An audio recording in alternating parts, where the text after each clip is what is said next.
आप बताइए, शिक्षा पर सवाल नहीं पूछ रही हो, महंगाई पर सवाल नहीं पूछ, विपक्ष का नेता विपक्ष का नेता विपक्ष का नेता विपक्ष का नेता विपक्ष का नेता। आप बताइए कि जैसा के पापा को आपने कितना बार घेरा है। एक बार अनुराग ओझा को प्रधानमंत्री बना के देख लीजिए। अगर सबके हाथ में रोजगार न दे दूं, सबको स्वास्थ्य न दे दूं, तो मैं तुरंत उसी दिन अपने पद से इस्तीफा दे दूंगा। प्रधानमंत्री नरेंद्र मोदी सबसे कायर और सबसे बुजदिल प्रधानमंत्री इस देश के इतिहास में हुए हैं कि अब देश की जनता मोदी जी वाह वाह नहीं, मोदी जी थू थू, मोदी जी थू कर रही है। आम आदमी से मन की बात, अडानी जी से धन की बात। जहाँ चुनाव रहता है कहते हैं भाइयों बहनों मित्रों एयरपोर्ट बनाएंगे। चुनाव खत्म हो गया जी, एयरपोर्ट बेच दूंगा, ये अमन बेच देंगे और चमन बेच देंगे। अगर आपने ऐसे ही दलाली करना जारी रखा तो 24 के बाद में पूरा वतन बेच देंगे। बहुत हुई महंगाई की मार, अब की बार भाजपा सरकार। अरे बहुत हुई महंगाई की मार, नहीं चाहिए बाबा भाजपा की सरकार। बहुत हुआ बेरोजगारों पर अत्याचार, अब की बार भाजपा सरकार। भैया युवाओं को मारे लाठीचार, नहीं चाहिए भाजपा सरकार। कह रहा हूँ कि अगले 5 साल भारतीय जनता पार्टी अगर अपनी सरकार चला ले तो मैं अपना नाम बदल दूंगा। ईवीएम से अगर 24 का चुनाव होता है तो मैं देश के लोगों से अपील करना चाहता हूँ कि आप वोट डालने मत जाइएगा। चाचा आपसे कह रहे हैं कि आप भी वोट डालने मत जाइएगा। अगर ईवीएम से आप वोट डालोगे तो वोट भले ही दोगे आप, लेकिन आपका वोट कहाँ जाएगा? आरएसएस और बीजेपी के कार्यालय में जाएगा। फिर वहाँ की प्रयोगशाला में आपके बच्चों को संघी बनाया जाएगा। और एक बार ईडी और सीबीआई हमारे हाथ में आ गई ना मैडम, तो ऐसे जेब से निकालेंगे। हाँ भाई सीबीआई वाले नरेंद्र मोदी पे छापा मारिएगा, अडानी पे छापा नहीं पड़ रहा है, कहाँ से आ रहा है 20,000 करोड़ किसका है? फिर अडानी और मोदी चक्की पीसिंग पीसिंग पीसिंग। नमस्कार, मैं ब्यूटी गिरी और आप देख रहे हैं नेशनल दस्तक। जिस तरीके से सियासत में हलचल मचा हुआ है, एक तरफ संसद पर हमला, दूसरी तरफ उस पर कार्रवाई, और एक तरफ ये अनुराग ओझा का ये बयान कि वसुंधरा राजे को कांग्रेस सीएम बनाएगी, वो बगावत करे। तो बगावत तो उन्होंने किया नहीं, वो आशीर्वाद दे रहे हैं वहाँ के सीएम को। मैडम देखिए, हम लोग ब्राह्मण हैं और ब्राह्मण चेहरा देखकर समझ जाता है कौन क्या करना चाहता है और कौन क्या कहना चाहता है और कौन क्या भविष्य में करेगा। ठीक, माँ ममता की मूरत है और पिता प्यार की सूरत है। ठीक, इन दोनों को हमको जरूरत है। तो अभी वसुंधरा राजे बगावत इसलिए नहीं कर रही। मैंने आपको याद होगा कि आप ही के इंटरव्यू में बोला था कि छत्तीसगढ़ का सीएम नहीं बनेगा रमन। ठीक, मध्य प्रदेश में मामा नहीं बनेंगे सीएम और वसुंधरा राजे नहीं बनेंगी। अगर उनको बनाती है तो कांग्रेस ही बनाएगी। और मैं एक बात दावे के साथ में फिर कहता हूं कि भारतीय जनता पार्टी, जो भारतीय भ्रष्टाचारी पार्टी है, वो 5 साल राजस्थान में अपनी सरकार नहीं बना पाएगी। राजस्थान में सरकार अपनी नहीं चला पाएगी। जिस दिन बेटवा छूट गया ना, माई बहुत तेज लात मारेगी। समझ रहे हो ना, समझदार के लिए सारा काफी है। तो अभी उसका बेटा जो है वो थोड़ा घोलमेल में है। तो बेटा जैसे ही रिहा हुआ, सब कुछ निष्पक्ष, वैसे ही प्रधानमंत्री नरेंद्र मोदी की छाती पर चढ़कर वसुंधरा राजे बगावत करेंगी। ये बात आप लोग नोट कर लीजिएगा। तो फिर कांग्रेस अगर विधायक तोड़ के फिर वो अपना सीएम बनाती है तो फिर बीजेपी को गरियाने का क्या मतलब बनता है? आपको करना वही हरकत है। मैं एक चीज आपको बता दूं, स्पष्ट कर दूं, परिसाई जी की लाइन है कि जो रोटी खाता है वो गाली देता है और जो धन खाता है, जो पैसा खाता है वो गाली नहीं देता है। तो भारतीय जनता पार्टी वाला तानाशाह है, वो पैसा खाता है और हम लोग रोटी खाते हैं तो भाजपा को गरियाते हैं, भाजपा से सवाल पूछते हैं। भाजपाइयों को इतना दिक्कत नहीं हो रही है जितना गोदी पत्रकारों को हो रही है। सवाल मैं प्रधानमंत्री नरेंद्र मोदी से कर रहा हूँ, भाजपा से कर रहा हूँ, लेकिन दिक्कत आपको हो रही है। आखिर क्यों? बयान झूठे निकल रहे हैं। मेरा बयान 100% सही है। मैंने बोला था कि कोई नहीं बनेगा सीएम, तीनों नहीं बने, और मैं कह रहा हूं कि अगले 5 साल भारतीय जनता पार्टी अगर अपनी सरकार चला ले तो मैं अपना नाम बदल दूंगा। चला पाएगी भाजपा? राजस्थान में अपनी सरकार नहीं चला पाएगी मैडम। आप पूरे ब्राह्मणों को बदनाम कर रहे हैं। ब्राह्मण होके शराब दिए जा रहे हैं, सब झूठा निकला जा रहा है। देखिए, मैंने श्राप दिया ही, मैं तो कह रहा हूँ नहीं चला पाएगी। अब देखिए, अगर धीरेन्द्र कृष्ण शास्त्री बाबा तथास्तु, याद है ना, जिसको आशीर्वाद दिया था बेड़ा गर्क, उन्होंने कहा थोड़ी था कि तुम्हें बन जाओगे, तुम्हें जीत जाओगे। बिल्कुल कहा था। अब नरोत्तम मिश्रा का बयान उठा के, नरोत्तम मिश्रा को क्या कहा था कि लीजिए वो बाला वहां से अपने लेके ये हमारा गमछा है, लो तुमको मैंने बना दिया, अब तुम ही बड़का महाराज बन गए। ऐसे उसको गमछा पहनाया था भैया, बना वो नहीं बना। मैं आपको फिर बता देता हूँ कि जितने लोग आशीर्वाद देते हैं नहीं, और हम एक सनातनी ब्राह्मण होने के नाते मैं कहता हूँ कि भारतीय जनता पार्टी की सरकार वहां पे नहीं बनेगी मैडम। और रही संसद हमले की बात, तो भारतीय जनता पार्टी ने इतना इस देश में महंगाई, बेरोजगारी, भ्रष्टाचार कर दिया है कि युवा रोजगार के क्षेत्र में जब जाता है तो उसको मेरिट देकर निकाल दिया जाता है। तो क्या करेगा? बम ही तो बारी करेगा और क्या करेगा? उसके साथ में कोई ऑप्शन नहीं बचता है, क्यों करे तो क्या करे? उसे रोजगार तो मिलेगा नहीं। हाँ, भारतीय जनता पार्टी वाला, आरएसएस वाला उसके हाथ में टिफिन बम पकड़ा देगा, गोला बारूद पकड़ा देगा और संसद का पास बनवा देगा कि आप चल के वहां पे देखिए, मैं आपको 2-4 लाख रुपया दे देता हूँ। रोजगार नहीं मिलेगा तो संसद में हमला कर देंगे। बिल्कुल मैडम, मैं क्या कह रहा हूँ कि सरकार रोजगार नहीं दे रही। अगर रोजगार होता तो कोई बच्चा भटक न जाता। बच्चों को भटकाया जा रहा है वास्तविक मुद्दों से। उनको कहा जा रहा है कि आप जाइएगा, तो उन्हीं बच्चों पर अब देशद्रोह का मुकदमा भी चलेगा। मैं क्या कह रहा हूँ कि भाजपा वाला इतना सातिर है ना, इतना मास्टरमाइंड करता है। अगर आपको करना है तो उनके ऊपर भी करो ना, झा साहब के ऊपर। अगर करना ही है तो सिन्हा जी के ऊपर भी करो, जिसने पास बना दिया था। अब भाई मुझे संसद के अंदर जाना है और बीजेपी का या कांग्रेस का या कोई भी नेता मुझको पास बना कर देता है तो मेरे बैकग्राउंड के बारे में चेक करेगा। अगर मेरा उससे कनेक्शन है तो कहेगा ना ठीक है जाइए अंदर, लेकिन काम कर दीजिएगा। मैडम एक चीज बताइए कि जहाँ पे कोई पर्स नहीं ले जा सकता है, ठीक, उस सदन के अंदर वो बारूद लेकर जा रहा है। संसद के अंदर हमला करने का मेन उद्देश्य यही है कि प्रधानमंत्री नरेंद्र मोदी कायर हो चुके हैं और पूर्ण रूप से घबरा गए हैं। वो डर रहे हैं कि भारतीय जनता पार्टी की तानाशाही को 24 में जनता उखाड़ कर फेंक देने वाली है। तो ये नाकामी किसकी? अगर भारतीय सरकार जनता पार्टी सुनिए की पहले, पूरी नाकामी। अगर सरकार सुनिए तानाशाह मैडम। हो रही है तो गलती किसकी है? विपक्ष की है, क्योंकि विपक्ष कमजोर है। मैडम विपक्ष बहुत मजबूत है। विपक्ष अगर सवाल पूछता है तो भारतीय जनता पार्टी उसे संसद से बाहर निकाल देती है। उन 9 सांसदों का क्या कसूर था जो कांग्रेस पार्टी से थे? उनका कसूर सिर्फ इतना था कि जो अंदर सांसद उनको लेकर गए थे ना, अरे हमारा आदमी है, पास बना के दे दिए हैं, उन पर सवाल पूछ रहे थे कि कैसे हुआ, और उनको भारतीय जनता पार्टी और नरेंद्र मोदी ने सदन से बाहर निकलवा दिया। तो सड़क पर आवाज उठानी चाहिए। देखिए मैडम, मेरा शब्द सुमन अर्पित ना होगा दिल्ली के दरबारों में, चाहे जिहवा कट जाए मेरी खड़े खड़े बाजारों में। मनोहर काशीराम की लाइन है कि जब सड़कें, राम मनोहर लोहिया की, कि जब सड़कें सूनी हो जाएं तो संसद हमारा हो जाता है। तो संसद में मुझे लगता है कि 1% लोग भी पढ़े लिखे नहीं है। विपक्ष के नेता ही पढ़े लिखे हैं, भारतीय जनता पार्टी वाला तो सबका सब अनपढ़ बैठ गया। वही मैं पूछ रही हूँ कि जब सदन से निकाल दिया गया तो वही सांसदों ने सड़क जाम क्यों नहीं किया, सड़क पर हंगामा क्यों नहीं किया? देखिए मैडम कि मैं जो अपने लिए नहीं लड़ पा रहे, वो जनता का क्या मुद्दा उठाएंगे? मैडम जनता का मुद्दा जो उठाता है सदन के अंदर, उसको बाहर निकाल दिया जाता है। अगर बाहर उठाएगा तो जेल में डाल दिया जाएगा। प्रधानमंत्री नरेंद्र मोदी की इतना तानाशाही चरम पर है कि अब देश की जनता मोदी जी वाह वाह नहीं, मोदी जी थू थू, मोदी जी थू कर रही है। क्योंकि विपक्ष कमजोर है, इसलिए सरकार तानाशाह है। मैडम मीडिया का जो काम होता है, मीडिया वो अपना काम नहीं कर रही है। क्या मीडिया कमजोर है? क्या मीडिया कमजोर है? मेरे सवालों का जवाब दीजिए आप। मीडिया काम नहीं कर पा रही है। चाहे सोशल मीडिया हो या मेन स्ट्रीम मीडिया हो, सब कमजोर हो गई हैं। सब प्रधानमंत्री नरेंद्र मोदी के चरण चंबुकम कर रही हैं। आप बताइए, शिक्षा पर सवाल नहीं पूछ रही हो, महंगाई पर सवाल नहीं पूछ, विपक्ष का नेता विपक्ष का नेता विपक्ष का नेता विपक्ष का नेता विपक्ष का नेता। आप बता दो कि कितना बार आपने सिन्हा का नाम लिया है।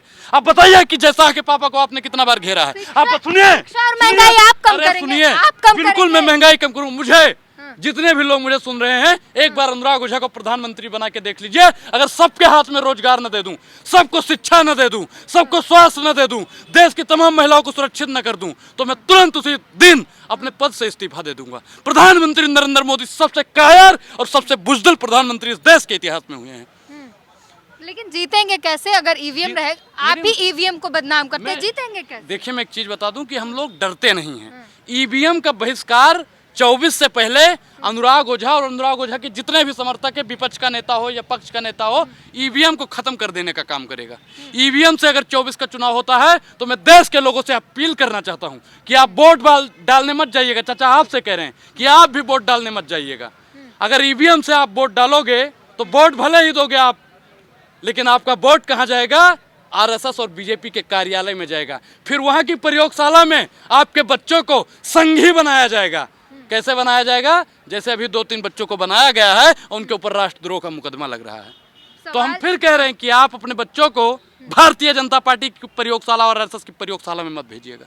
सवाल ये उठ रहा है कि अगर विपक्ष को लगता है कि सरकार तानाशाह है, सरकार बुरी सरकार है, तो सदन से सभी सांसदों को इस्तीफा दे देना चाहिए और बोल दो कि चला लो अपना सरकार, तब सरकार शायद लाइन पे आ जाए। मोदी जी एक एक करके सबको निकाल तो रहे हैं। और मैं एक चीज कहता हूँ, बगावत कर दो ना आप। देखिए बगावत 2 प्रकार की होती है। सदन के अंदर रहकर हम लोग अभी सवाल उठा रहे हैं, और जो सदन से ही बाहर निकल जाएंगे तो मोदी जी अपनी मनमर्जी की चक्की चलाएंगे। पीसिंग पीसिंग पीसिंग, और एक बार ईडी और सीबीआई हमारे हाथ में आ गई ना मैडम, तो ऐसे जेब से निकालेंगे, हाँ भाई सीबीआई वाले नरेंद्र मोदी पे छापा मारिएगा। अडानी पे छापा नहीं पड़ रहा है, कहाँ से आ रहा है 20,000 करोड़ किसका है। फिर अडानी और मोदी चक्की पीसिंग पीसिंग पीसिंग पीसिंग वही चलेगा। और आप जैसे पत्रकार जो आज सवाल नहीं पूछ रहे हैं, चाहे मेन स्ट्रीम मीडिया के हों, गोदी मीडिया हो, वो भी चक्की पीसिंग पीसिंग पीसिंग करेंगे। तो मतलब तो आप मैडम लोग वक्त से पहले अगर आप लोग सुधर जाओ तो ज्यादा बेहतर रहेगा। आप इंटरव्यू देने आते हैं, आपको सवाल नहीं पसंद नहीं, है, सवाल क्या पूछा है आप अपने, मैं क्या कह रहा हूँ कि आप अपने जमीर की कसम खा के बता दीजिए कि आपने मुझसे सवाल पूछा है। जितने लोग देख रहे हैं ना, हाँ, वो तो भी हंस रहे होंगे, पूछ थूक रहे रहे होंगे। पूछ रहे हैं कि महंगाई कम कर दीजिए, कर दीजिए। बिल्कुल, मैं सरकार में आऊंगा, महंगाई कम करूंगा, मैंने बोला है। तो आपको अब आप इंतजार बताइए, करना पड़ेगा भाजपा वाला क्या बोला था, बहुत हुई महंगाई की मार, अब की बार भाजपा सरकार। अरे बहुत हुई महंगाई की मार नहीं चाहिए बाबा, भाजपा की सरकार। बहुत हुआ महिलाओं पर अत्याचार, अब की बार भाजपा सरकार। अरे महाराज बहुत हुआ महिलाओं पर अत्याचार, नहीं चाहिए भाजपा सरकार। बहुत हुआ बेरोजगारों पर अत्याचार, अब की बार भाजपा सरकार। भैया युवाओं को मारे लाठीचार, नहीं चाहिए भाजपा सरकार। बहुत उद्योगपतियां लूट रहा है। कह रहे थे ना भाजपा वाले, काला धन लाएंगे, 15 लाख खाते में जाएंगे। मैडम 15 पैसा खाते में नहीं था, और 2014 से पहले जिनके ऊपर 42,000 रुपए का कर्जा था, आज भारतीय जनता पार्टी की सरकार में 1.5 लाख से ज्यादा का कर्जा हो गया है। बताइए कि हमने भैया खेत नहीं खरीदा है, हमने मोटरसाइकिल अपने लिए नहीं खरीदा है, लेकिन वो कर्जा हमारे ऊपर क्यों बढ़ रहा है, इसका जवाब नरेंद्र मोदी दे और वित्तीय मंत्री दे और आप जैसे दलाल पत्रकार दे। कांग्रेस के सांसद के घर से इतना पैसा निकल रहा है कि मशीन थक जा रही है गिनते क्या बताया कि लश्कर भी तुम्हारा है, सरदार भी तुम्हारा है, तुम सच को झूठ लिख दो, अखबार भी तुम्हारा है। तो मैडम एक चीज बताइए कि आप की ईडी सीबीआई सब कुछ आप है, आप जिस पर छापा मारोगे, मेरे घर पे भैया ईडी सीबीआई वाले जाएंगे, खाली डिब्बा के सिवा कुछ नहीं पाएंगे। लेकिन प्रधानमंत्री नरेंद्र मोदी का प्रेशर जाएगा, मेरे घर से हो सकता है मोदी जी को 500 करोड़ रुपया मिल जाए।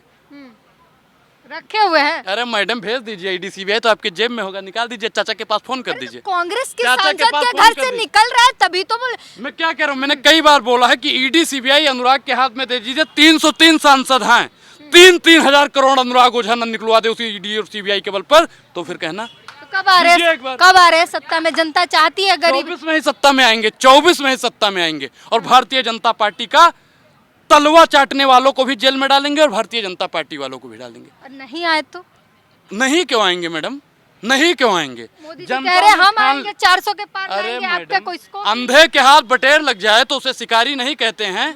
और आप लोग अगर चरल चंबुकम करते रहे, मीडिया का जो काम होता है, मीडिया अपना काम नहीं कर रही है। मोदी जी, अगर मैडम आप प्रधानमंत्री नरेंद्र मोदी होती और मैं पत्रकार होता, तो मुझे लगता है कि आप ये मंच छोड़ के न चली जाती और आप अपना माइक पकड़ा दीजिए और प्रधानमंत्री नरेंद्र मोदी का कैरेक्टर निभा लीजिए। मैं कैमरे के सामने सवाल कर लो, आप बौखला जाते। अरे तीखे सवाल तो मैं भी करूंगा। पूरे सुनिए, विपक्ष की यही दिक्कत है, सवाल पूछ लो तो मीडिया का बाइकआउट कर देंगे। नहीं, मीडिया का बाइकआउट तो हमने बोला ही नहीं। मैं पूछ रहा हूँ कि आप दो विपक्ष की प्रॉब्लम है, ये सवाल पूछने पर बौखला जाते हैं। पत्रकार हैं कि नहीं हैं, ये तो हम नहीं जानते हैं क्योंकि इनके पास डिग्री नहीं है, लेकिन ये बीजेपी का प्रवक्ता है, ये बात आप भी जान गए होंगे और हम भी जानते हैं। आप मैडम बताइए कि 2 करोड़ रोजगार मोदी जी कब देंगे?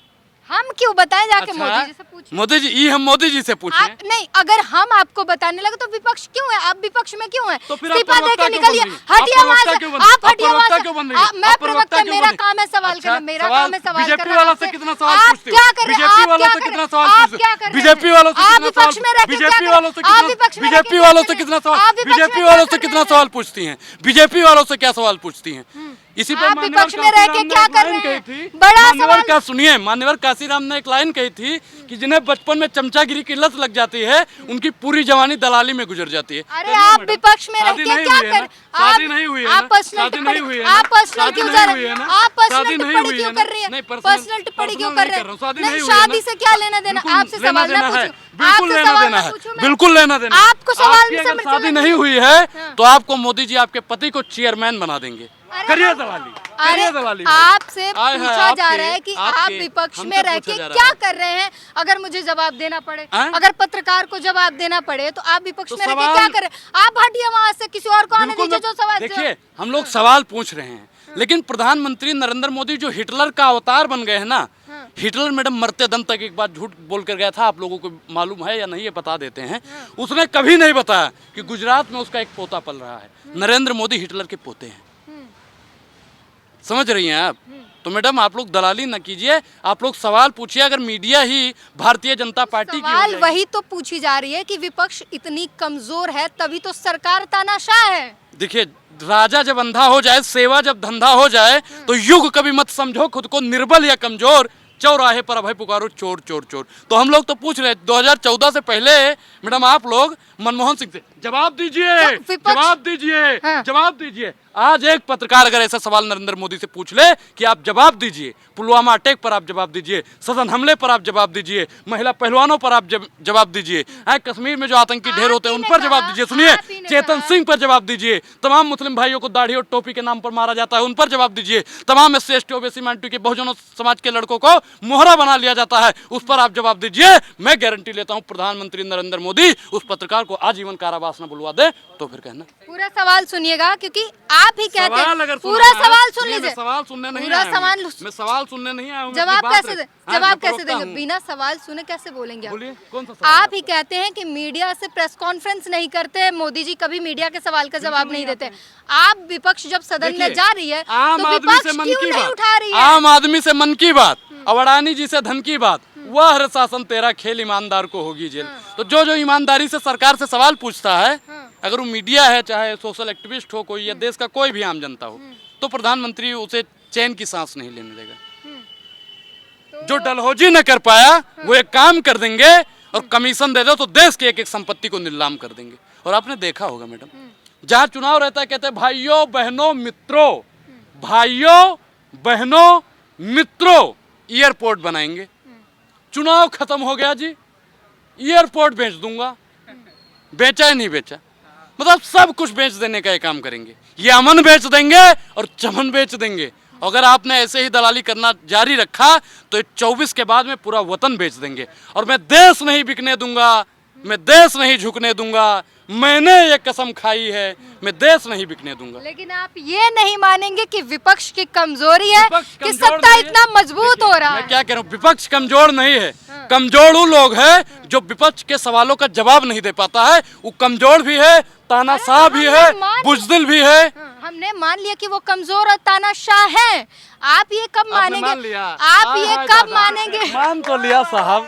आप ये कब मानेंगे धन्य हो कि प्रभु, आपकी मान कमजोरी लिया के कारण सत्ता मजबूत है? अगर आपने देखिए, चक्का जाम हमने किया कभी होता, नहीं आपके सांसद इस्तीफा दे देते, सब एकजुट में होके बोलते कि हम सब इस्तीफा दे रहे हैं, आप चला लो अपनी सरकार, देखिए मैडम, एक तो चीज़ मैं शायद बताता हूँ, सरकार एक चीज़ सुन बताता हूँ लेती। कि जनता सांसदों को चुनकर भेजती है, ठीक।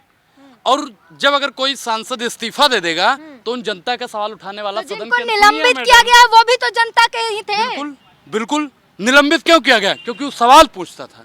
और सवाल पूछने वाले को मैं कई बार बोलता हूं कि भारतीय जनता पार्टी चुन चुन कर उठाएगी, चुन चुन कर उठाएगी, चुन चुन कर उठाएगी। तो अब बाकी सांसद सवाल नहीं पूछेंगे क्योंकि उन्हें मैडम। डर है निलंबन मैं का। क्या कह रहा हूँ कि जितने भी है ना, वो गांधीवादी विचारधारा के हैं, अम्बेडकरवादी विचारधारा के हैं। न गांधी डरा था गोरे अंग्रेजों से, न अंदर के सांसद डरेंगे काले तो संग्रेजों से। मतलब इतनी जमीर नहीं है कि सवाल पूछ के उन्हें निलंबित किया जाएगा तभी वो संसद बाहर जाएंगे। खुद मरते दम में तक। खुद देखिए में मैं क्या सेल्फ रिस्पेक्ट नहीं है कि हाँ अपने सांसद के समर्थन में उतरे और उनका सपोर्ट करें और हम बोल दे कि तुम अपना सरकार चला लो, तानाशाही कर लो, हम जा रहे हैं। सावरकर महान, गांधी महान है, सावरकर महान? आप बताइए। गांधी महान है, सावरकर महान? मैं क्यों मैं मत कीजिए, वो भेड़िया करती है। मैं बताइए। वो आप गांधी महान, सावरकर महान। बीजेपी मैं जो पूछता हूँ सिर्फ उतना का जवाब दीजिए। मैं आपका काम है जवाब देना, मेरा नहीं। मेरा सवाल करना सवाल का करना काम मेरा है। सवाल और- करना काम है, आप जवाब दीजिए। तो मैं बताता रहा हूँ कि गांधीवादी जो विचारधारा के लोग हैं वो डरते नहीं है, और सावरकर के लोग माफी वीर के वंशज हैं। डरे हुए तभी नहीं कर रहे हैं कुछ। अरे मैडम, मैंने क्या बताया कि जब अंग्रेजों की फौज से नहीं डरे तो मुट्ठी भर अंग्रेजों से डरने वाला नहीं है वो लोग। तो अनुराग ओझा को सुना आपने और इन्होंने साफ तौर पर नकार दिया है कि विपक्ष कमज़ोर नहीं है, लेकिन कहीं ना कहीं ये सवाल लगातार उठ रहा है कि अगर विपक्ष मजबूत होती, जिस तरीके से आवाज़ उठानी चाहिए उस तरीके से विपक्ष आवाज़ नहीं उठा रही है, जिसका नतीजा है कि सांसदों को तुरंत सस्पेंड कर दिया जाता है, उन्हें निकाल दिया जाता है और बाकी सांसद चुप रह जाते हैं और बीजेपी अपनी सरकार मनमानी ढंग से चला रही है और अपनी नीतियों को लागू कर रही है। पूरी बातचीत पर अपनी प्रतिक्रिया ज़रूर जरूर दीजिए। कैमरामैन आशीष के साथ ब्यूटी गिरी, नेशनल दस्तक। नेशनल दस्तक की आपसे गुजारिश है कि अगर इसको बचाना चाहते हैं तो नेशनल दस्तक को सब्सक्राइब करने के लिए रेड कलर के सब्सक्राइब बटन को दबाएं, फिर बेल आइकन की घंटी दबाएं। नेशनल दस्तक को बचाने के लिए बहुत जरूरी है कि हर खबर को शेयर करें, लाइक करें, कमेंट जरूर करें।